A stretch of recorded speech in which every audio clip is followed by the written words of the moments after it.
Good evening, ladies and gentlemen. It is another night of Industry Chat, and tonight I've got my good friend Rob Peters with us. Good evening, Rob. Hey, John. How you doing? Hey, Glad to be on. Yeah, doing well. Glad to have you on tonight. Boy, it's something for a lot of people who haven't been around the industry for a while. It's just kind of cool. I mean, you and I have known each other for a number of years now.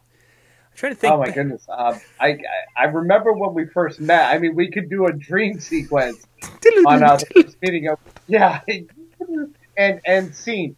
But yeah, we've known each other for a long time, and we shared a lot of similarities with certain ways that we run our business. But we also we go to a lot of the same training, which is really cool because it's not just going to learn. You get the experience of being able, you make friends, and that's what's really nice about it. Yeah, that's for sure. That's for sure. So for those of you who are younger in the industry or haven't been around and such, this is one of the cool things about going to shows and to conventions is that Rob and I live tons of hours apart. Well, not quite that bad, but we're quite a distance away. But you meet people at these conventions, and it's always a good learning opportunity and a great, basically building a family is the best way to describe it, I would say. Absolutely. I couldn't agree with that more. There's a bond that you have with people that you talk on the phone a million times. You do stuff like this, but when you get out there and, it's one-on-one and you're hanging out person to person, it's a little bit of a different, friendship and a appreciation for one another. Yeah, for sure. And of course, when we first started talking and such, and this is going to be for now. Let me just pause for a second. For those of you watching now, if you're a younger DJ, some of this may sound a little foreign to you because Rob and I we're over 30. I like that. Thank you. We're over 30, so there's going to be some parts of tonight's show which may be a little bit, but stick with us. So there's some good information. But when we first, Rob, we were basically both really kind of focused. Weddings were our primary bread and butter staple, I suppose is the best way to describe it when we first started hanging out years ago. And that's kind of evolved over the years, wouldn't you say? I would absolutely say that. I think that, there's still money to be made in weddings, but the one thing that as an industry, if you look around, a couple of things. First of all, it's easier for people to get into doing what we do thanks to technology.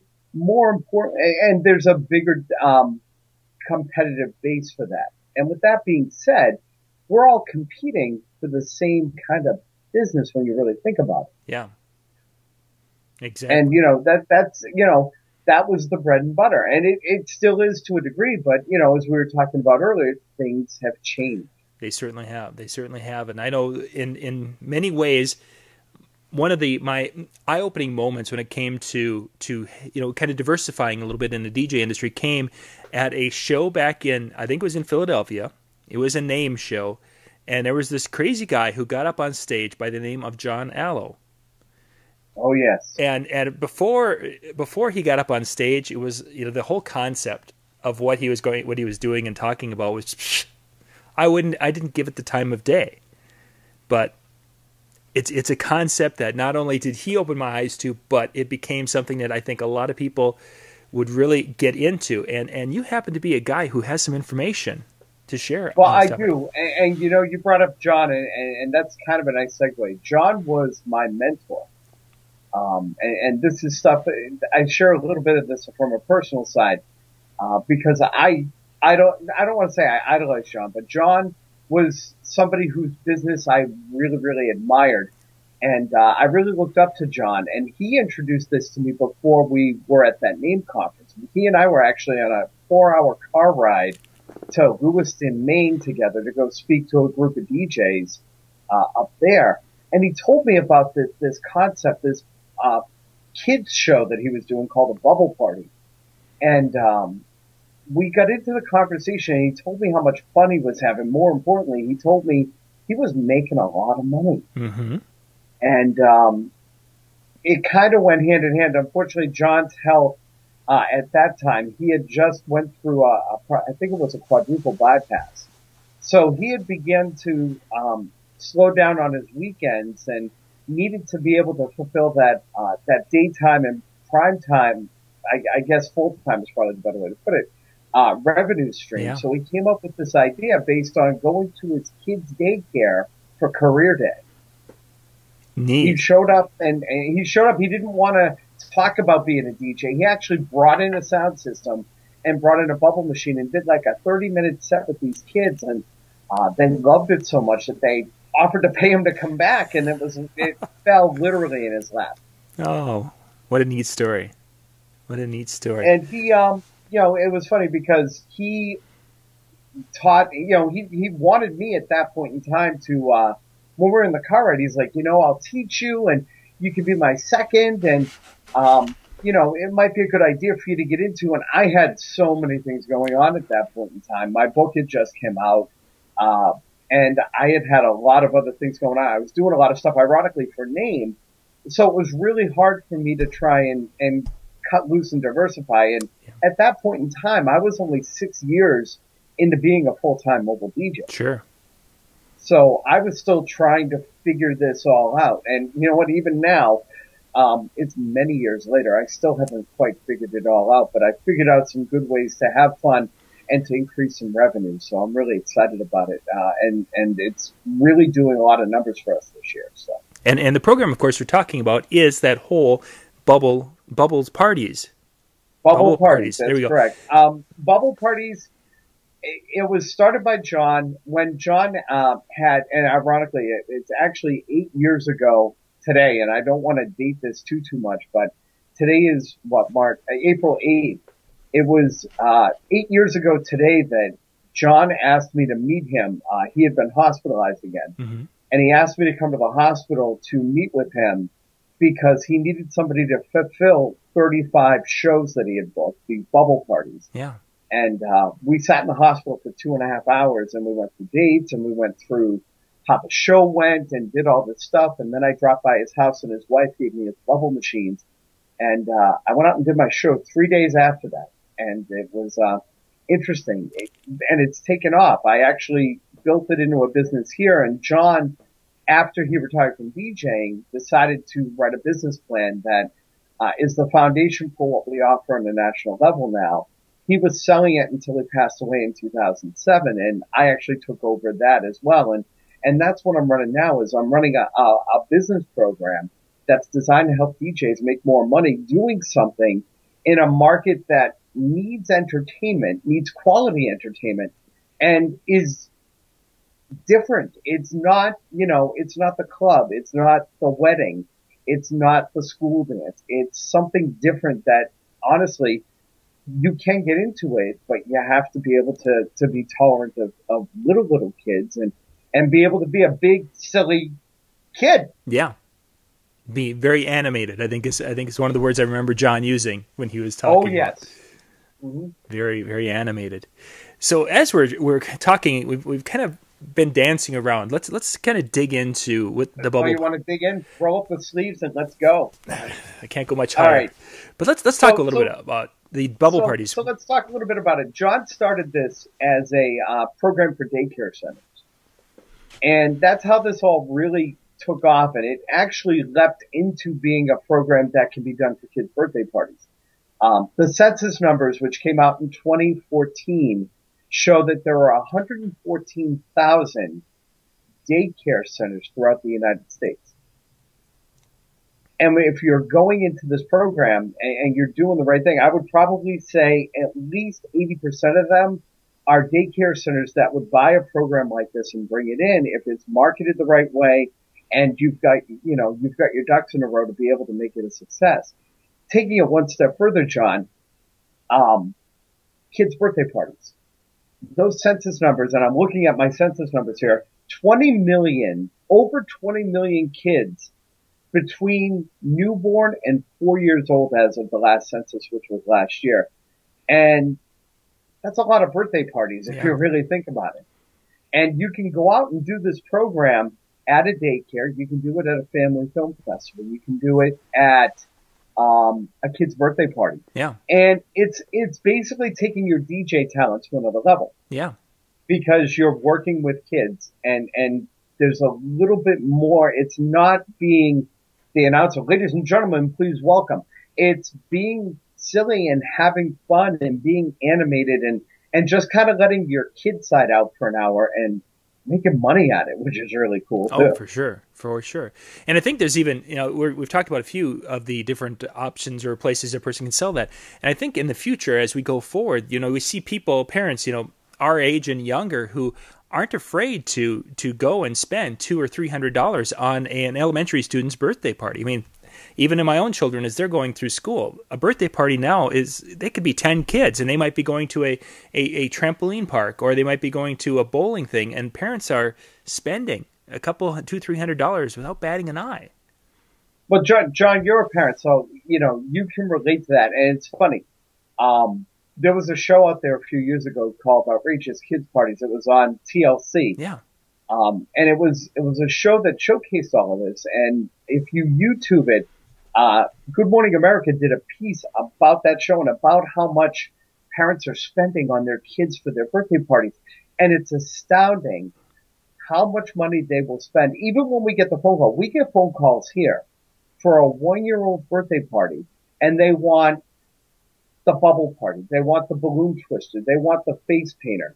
And as I'm going into this, it's reminding me that this program has actually helped my company grow into not just providing DJ services. We're actually a full service kids entertainment company. Sure, now. I can see that. And we have face painters and balloon twisters and caricature artists and clowns and magicians. So we grew into that based on doing this program. Mm-hmm. And it's one of the things that we teach when we talk about the program is how to be able to expand it and how to go about it. But jumping back for a minute, when you look at how much parents are willing to spend for a 1-year-old's birthday party, I was talking with somebody the other day, who's not a parent, and we were just chatting about what I do. And she said to me, why would a parent spend that much money on a 1-year-old when they're not going to remember it? And my answer is real simple, because it's the only time that child's going to turn 1. It's the only first birthday they'll ever have, so they want to make it count. Right. And parents are doing this. And by offering something that, in most opinions, are affordable. I mean, they were talking about that. I jumped back to Good Morning America for a minute. Good Morning America, they were profiling this party, and they were sitting with a kid's party planner. And the planner said something to the effect, and I'd have to look at the footage. You're looking at about 4 for a budget is what the planner was told. And the planner looked at the mom and the kid and said, 400 or 4,000. And both the mom and the kid simultaneously came back with 4,000. Now, those are rare exceptions, but it does prove the point that parents will spend on their kids for a birthday party. And more importantly, if you're good and you're providing a quality service, they're going to be calling you. Yeah, for sure. And that's what we teach.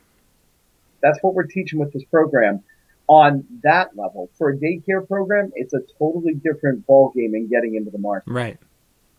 And not too many DJs are doing it. Oh, yeah. Not too many DJs are, well, first of all, when you look at the makeup of our industry, probably 30 to 40% of mobile DJs on a national level are full-time people. Mm-hmm. They are, the majority of our industry is still a part-time industry. So there's advantages to getting into something like this because it is something different and you're not competing for the same buck. Yeah, that's for sure. So now, as you're talking about this, I'm wondering, is there a things that I need to have, like some traits or skills to get into doing bubble parties? Good question. And you know what? I get asked this a lot. Traits, you gotta be tolerant of kids. I'll be honest with you. I think this is the best program in the world for anybody who is a mobile DJ who is a parent. Because you know how to deal with kids. You're perfect for it, John. Because you have your own little colony out there. I do. So to speak. I have a good. But when it comes to, you got to be able to tolerate kids. Yeah. And there are DJs, and ironically, there was a DJ with our program for a little while who joined my program because he didn't want anybody else in his market doing these kinds of shows, but he didn't like kids. And it shows. And when you really think about it, kids pick up on anything. Oh, yes. They can tell when you're afraid. They can tell when you're nervous. So you gotta be willing to be out there and be able to work with kids Yep. and talk to them, not at them. The other thing is you need to have a sense of humor about it. Truth be told, I walk through Walmart buying bubbles, and I usually go in between shows, so I'm in my uniform that I would wear to a show, and you just have to have a sense of humor, and be able to turn it on and turn it off. And I mean that because, I tell this story, and I don't know if I ever told you this one. When I first met my girlfriend, she lived in close proximity to a place where I was doing an open to the public show every week. Okay. So on one particular day after the show, I decided I was going to go back and make a nice dinner for the two of us. And in walking into the supermarket by her house, I ran into a mom and her two kids who had just been to my show. And we're in the supermarket, and I exchanged pleasantries and asked them if they had fun and kind of said my goodbyes. And I'm like, okay, now I'm going to be a grown up. I'm going to go in and I'm going to go do my food shop. Yep. The son followed me up and down each aisle. Mommy, he's buying pasta. Mommy, he's buying garlic bread. Like everything I pulled off the shelf, and you know, I know that there are DJs watching going, thank goodness he didn't have to buy some personal items. And I was kind of That's grateful. where I was headed to. Oh my goodness. So, and you know, it's one of those things that when you're good and you're doing this, you get recognized almost anywhere. So you need to be able to turn it on and turn it off. And you need to have a sense about you that you need to be silly with kids, but you also need to be appropriate. And the last thing really is, you need to be able to go out there and let go whatever's going on in your world that's bad and realize that you're just out there to have some fun with the kids. And I guess, you know, in addition to the financial end of it, just watching these kids have fun, and they come up at the show and thank you, and they're polite and they give you a high five, and you know, it just makes it more worthwhile when you've got a good paycheck to come with it too. Oh, for sure. And I think one of the big things that people who, you know, aren't sure about how working with children, I find, at least with the younger children, you know, with my own and even the ones I work with in church groups and such, is that the younger ones are really there to see you succeed. When you get into that kind of the junior high level, sometimes you get the feeling that the kids really are like, you know, okay, go ahead, you know, funny man or DJ man, you know, impress me. But at that Exactly. the younger ages, they're just so open and genuine, and their heart's right there. Basically, they're just saying, you know, I'm here to love you. Just give me a reason. You get that feeling? That you hit the nail right on the head. I've been in this industry over 25 years, and I've done my share of the junior high dances, and not much has changed. And the attitude you bring up is right. The little kids though, if they're having fun, you become like a superhero to them. They might not be able to read, but when they see my poster that I'm coming to their school, and they see my purple, you know, my logo of my funny man with the purple letters, they might not be able to read those letters, but I've watched kids look and go, Mommy, Bubble Man's coming today. Nice. And it's almost surreal because you feel like you're a rock star, but at the end of the day, you're just going out and having some fun, and you do, you know, in the world we live in today, it's really tough to be able to get into this market and be genuine without people asking questions. But once you've established yourself, you got nothing to worry about. Yeah. Yeah. And that's the thing is kids with that big heart, and parents seeing the kids love you, it just becomes this snowball effect so quickly. Mm-hmm. And you know, you bring up the parents, and this is a vital thing.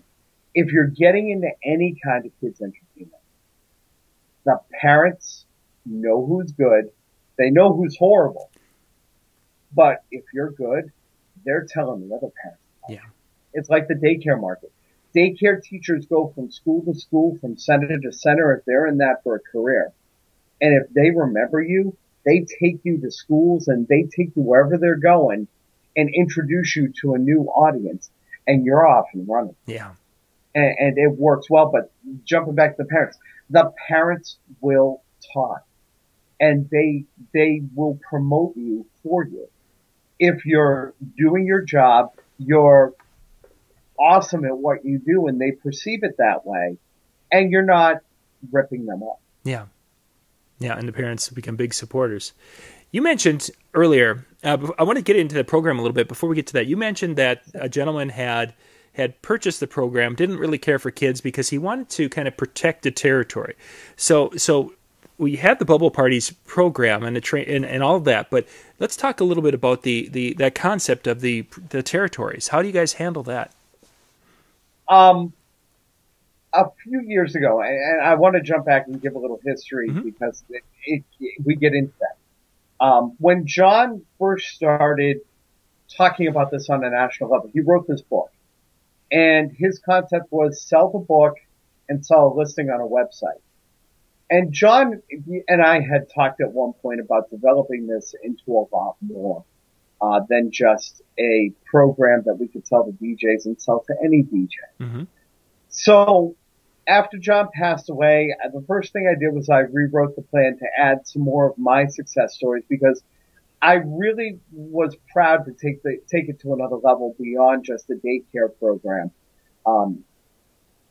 2 years after John passed away, this program was instrumental in my company landing a $15,000 contract with a independent league baseball team doing kids promotion. To show you where the program can go. Yeah, nice. But I developed it into more of a business program because I wanted to make it easy for DJs who wanted to make money and wanted to build their business into something more by offering them a program that was easy for them to get started. Mm-hmm. And I took a page from Michael Port, and you and I have been very fortunate to learn from Michael. Yes. I've learned I read his books at least once every other year, just as a refresher, but I wanted to put something in there that kind of allowed whoever buys the program to kind of give them a little bit of an exclusivity thing. So I decided to develop a little what we call territory protection. Mm-hmm. And it was hard to do at the beginning because I had no idea on what we were going to do, whether we were going to do zip codes or anything else. And I decided to just go by county because counties seem to be, they seem to be something that we could regulate a little bit more of. And when you buy the program, you get the plan and you get a templated website that is tailored to your business. You get territory protection by county, for example. And again, I own the franchise, so I own probably Suffolk County, Norfolk County, Plymouth County, Bristol County, and that's just in Massachusetts. But wherever your DJ business is based is the county that we agree we're not going to sell the plan to anybody else in your county. So that you have time to be able to develop this as part of your business to make you unique. Now, what about the situations where, like in my case, I'm really on the edge between three counties, and each of those counties has a large town in it on the other end of the county?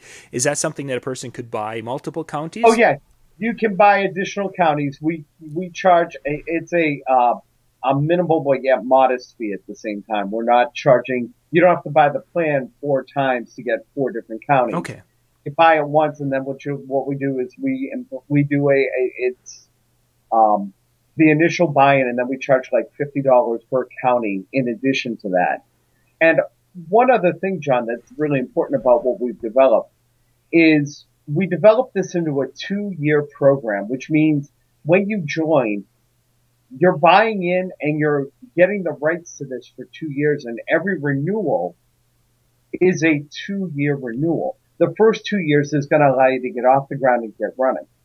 And then you're going to have it for another 2 years. And as long as you're renewing, I'm doing 2 things on my end. I'm helping you continue to be successful by giving you the tools you need. And as long as you're maintaining your membership, I'm agreeing that I'm not going to create competition for you in your market by selling it to somebody in your county. Mm-hmm. Now, that doesn't stop the guys that are trying to do it on their own. And it also doesn't stop other providers that have surrounding counties. But you get along with your neighbor and you play nice in the sandbox. And I'm really blessed to have people on board that can do that. Nice. Nice. I think what would be kind of beneficial this time, Rob, is kind of walk us through. Say that I wanted to come in there. I've had this passion of work with kids. Now let's walk through the steps to get involved with the program and what kind of what the process is and when I would start going out and performing and kind of take me through that from someone starting at basically ground zero. Ground zero. Send me cash, and I'll set every no. Welcome to America. Yeah, exactly. The first big step, obviously, is if this is where you want to go, we have a free report on our website, and the free report is designed to and it spells out a lot more of my success with this program and gives you some testimonials. Okay. When you buy in, we're actually going to do a special for anybody watching our videos that we've recorded, whether they're watching it in April of 2015 or December of 2016.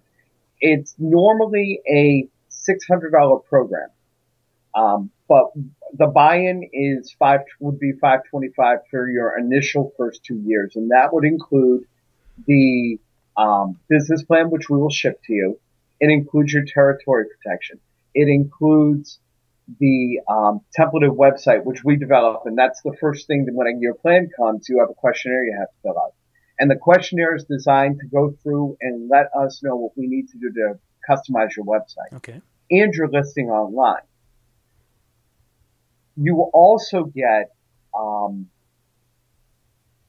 a 2-month membership with gigsalad.com. Gigsalad.com is a website that the public can use to go on and find specialty entertainment.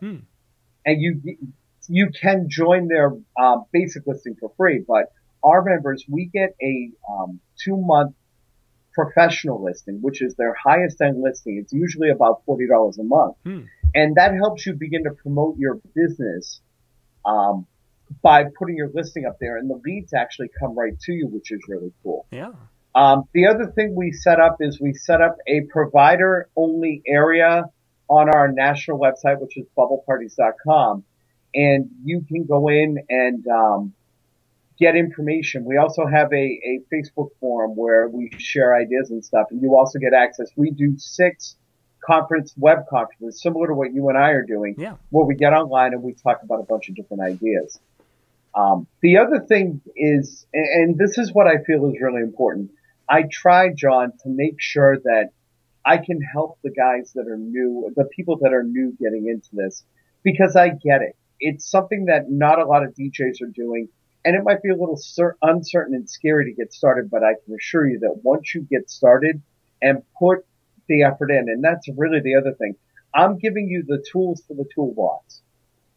It's the manner in which the DJs who purchase this program use them. It's going to determine their success. The other thing that we do offer, John, which is really good, is we offer a financing program to help people get started. It's about $200 down to get started, and then we finance the remaining balance over a first 12-month period. Okay. Now, remember, each membership term is 2 years, so you paid off your membership in the first year. You now have another year to make your money and build your business. Mm-hmm.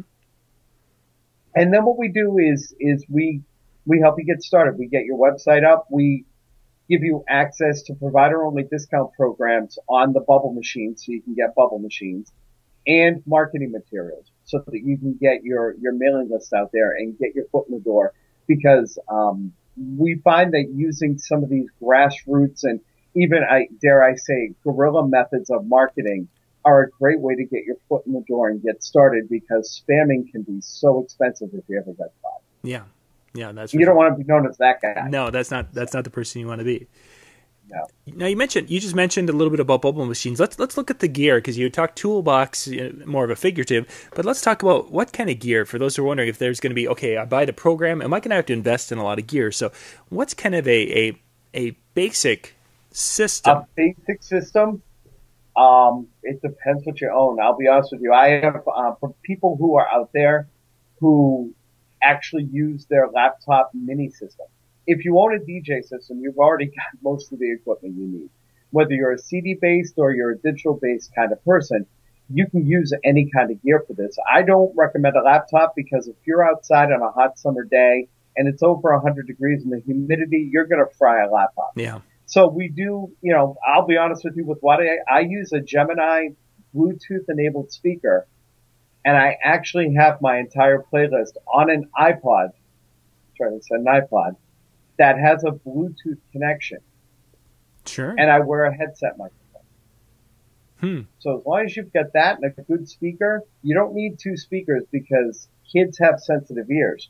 Yes. So you don't want to be blaring them with the speaker at full volume. So one speaker, pair of bubble machines, limbo stick, some hula hoops, some other things that we talk about in the plan, and you're off and running.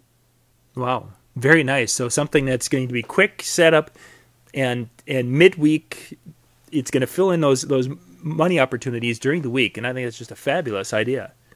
It is. Jumping back to the equipment, you talked about the equipment. A lot of people ask me about this Bluetooth speaker and why. We talked about it before. Being animated. This will not work if you are the kind of DJ who stands behind the booth the whole time. Yeah. Being out there with the kids and having that freedom of wearing a wireless belt pack with a headset and having my iPod synced up to the speaker and in one of those workout cases that I can put on my wrist, and I can be with the kids and queuing up my next song, and I'm not running back behind the system. It's so much easier. Oh, nice, yes. And we go through how to set up different systems to make things work. And then a music library. And that's probably one of the other things is you have to have a clean music library, and it has to be squeaky clean. And we give you recommendations when you get in the program about songs you should have. And it's, believe it or not about the hokey pokey or the chicken dance.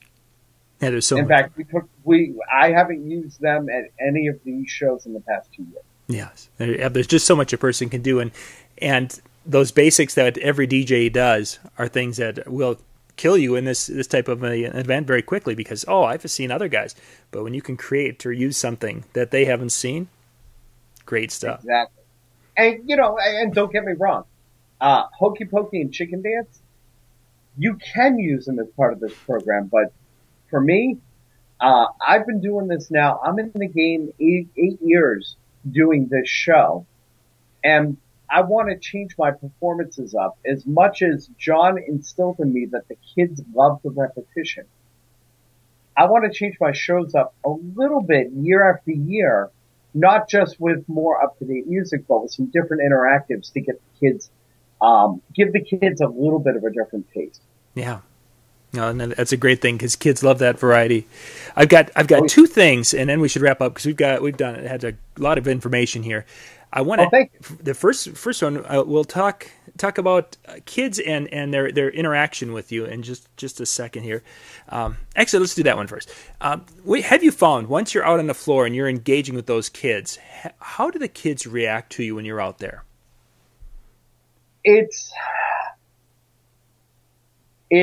Truthfully, they feed off of your energy as much as you feed off theirs. You do get a couple of kids, I'll be honest, I've been kicked more than once. I've been hit more than once. Luckily, nowhere delicate, and I guess I'll leave that one. Yeah. We'll leave that where it is. Yeah, no shot in the nose. I've taken, I've been kicked a couple of times. I actually had a child take a dump truck and gouge it into my leg. Those are the bad things. The good things, truthfully, if you're out there and you're positive and upbeat and you're giving the kids good energy, they're going to give it right back to you. And you know what? It's one of those things that if you want them to do something, you have to do it too. So when you're saying wave your hands, you have to be waving your hands. You can't just say wave your hands. They're not going to do it. Not going to do it. But if they see you doing it, they're going to feed off. And being out there on the floor, and especially if you're working with younger kids, I think one of the parts that's probably the most unusual for us as mature males is that the little kids will come up and they will hug. and they will basically become your best friend right next to you. And if you're uncomfortable with that, it is part of working with kids. It is. There are two things we teach when it comes to that. I'm actually glad you brought it up. One of the things that I've always taught, and I've written about it in the Disc Jockey News, is accessible but appropriate. When I see a child coming up to want to give me a hug, I actually get down to their level and I put my hand up and I say, thank you for the hug, but I do high fives instead. Because it's a perception. And parents, even though they know you're the genuine deal because you just went and did an awesome show for the kids, they still there's still a stigma there of watching a stranger hug your kid.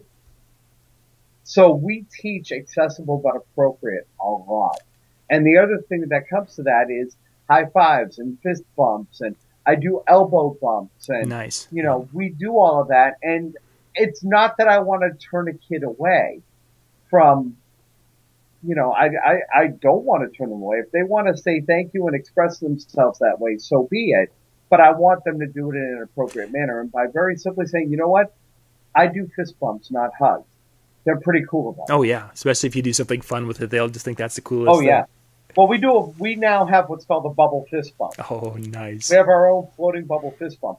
The other thing we teach, and we didn't even talk about this, but I wrote a huge article about it, and I remember you gave me some kudos about it when I wrote about it, is we don't give away candy either. Yep. Now, I'll be honest with you, I'm working on the weight loss thing, and one of the things that I observed at an event not too long ago, it was about a year and a half ago, was a DJ who had an inflatable swimming pool full of Laffy Taffy that he gave to the kids. Oh my. Each kid got like 3 pieces of Laffy Taffy. And if you look at the calorie content and even what's in that junk, and I even hate to say junk, but honestly, it's great as a treat for a kid, but not from us. Yeah.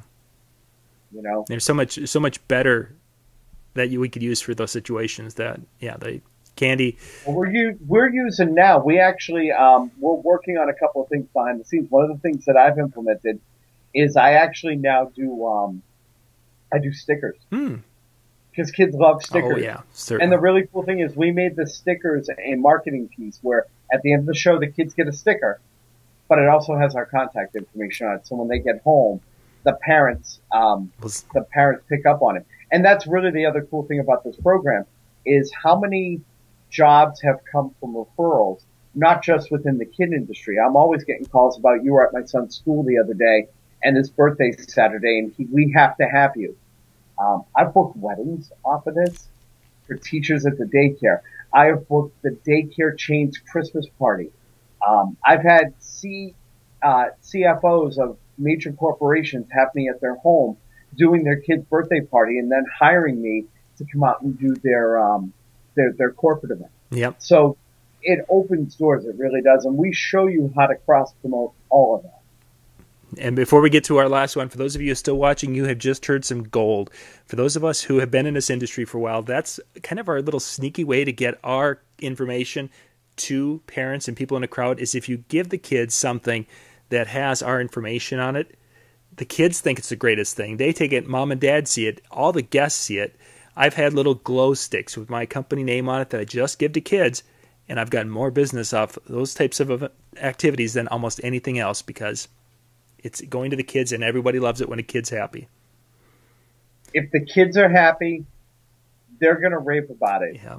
And the parent, if you've also, and I guess this is the other thing when it comes to any kind of kids entertainment, if the parents weren't, I don't want to say pressured, but if you made that parent's job easier where they have 30 to 45 minutes and the kids aren't, mommy, Yeah. mommy, Yep. you're making them like you even more. For sure. That's a big part of the success of this. The last part before we wrap things up, let's talk a little bit about some kind of the potential income now. What type of price range, what kind of numbers have you heard people being able to bring in with the program? Let's kind of go through that. Absolutely. And I'm pausing because I want to put this the best way possible. One of the things we recommend, um, is getting started with this program. You're not going to be like I get asked all the time, what do you charge, Rob? Hmm. And I'll put it out there. I average probably about 100 to 150 shows on an annual basis at an average price of anywhere from 180 to $200 a show. Sure. So running that math, there's money to be made. Yeah, exactly. Exactly. You're looking at about, somewhere between 36 and 40,000 a year. Hmm. And by the way, most of that is weekday revenue. Exactly. And it's For the beginner, it's like putting out anything else. If you think about it, when they introduce a new product, sometimes that new product is not priced where it should be just to get the work through the door. I mean, you look at some of these new DJs that are in there, and again, I don't want to offend anybody, but some new DJs are out there charging less than what guys like you and me charge. Hmm. Because they want to get their name out there. Yes. And they want to get recognized. And believe it or not, that is a good way to get in there. So average price, on a national level, looking at what my providers are telling me, they're charging anywhere from 150 to 250 per show. And it also depends on the show. I charge more on the weekends. I charge more for a Saturday show. Certainly. Because Saturdays are prime real estate. Yeah. Actually, I also now charge, my weekend rate starts at 3 o'clock on a Friday afternoon. Hmm. Because even if I'm doing a show from 3 to 4, on a Friday afternoon, if you've ever been to Boston on a Friday afternoon in June, or any major metropolitan market. Yeah. Getting around is not easy, and you're spending more time in the car than you are anywhere else. For sure. So, there is money to be made with this. And again, as I said in the beginning, 114,000 daycare centers throughout the United States, and probably 80% of them are the kind of facilities that would hire something like this. If it's marketed right, packaged right, which again, are things that we show you, you can make some money with it. Oh, for sure. I could definitely see that. Raymar, and I'm bringing Raymar up, and he's been with the program now for a year. Now, in your first year, I tell people, if you book 10, pat yourself on the back. Mm-hmm. If you book more than 10, share with me what you did differently, or tell me what you did in the program that worked so I can share it with everybody else. Yeah.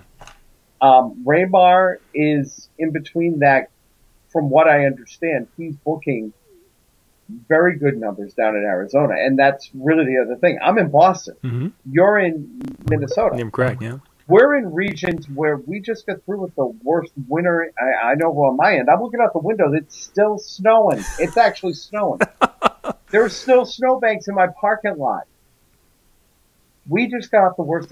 You've got Raymar. You can do this year round, and that's really the cool thing is, this program can be done year round, even in a market like ours with certain requirements. Mm-hmm. You want to check with the insurance company to make sure you're going to be protected. But if you're in Florida or Georgia or Arizona, I have Mike Morales who does Bubble Parties Texas. He owns probably 5 or 6 counties, and he owns Dallas and San Antonio and Houston. Mm. And he's doing gangbuster numbers enough that he's actually expanding his market, because he also has a satellite office in California. Ah.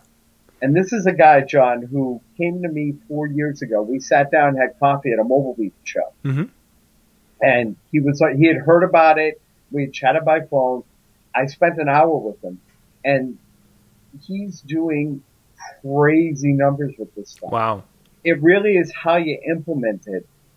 That's going to get you that crazy result. And as I said before, I'm giving you the tools in the toolbox. Mm-hmm. You've got to use them. Yeah. But I promise you that if you're doing everything right, and you know what, doing a quality job, there's money to be made. For sure. Good stuff, Rob. If people would like to find out more information, where can they go? How can they check things out? They can go to bubbleparties.com. And if they go to find a provider, they'll be able to access the special report.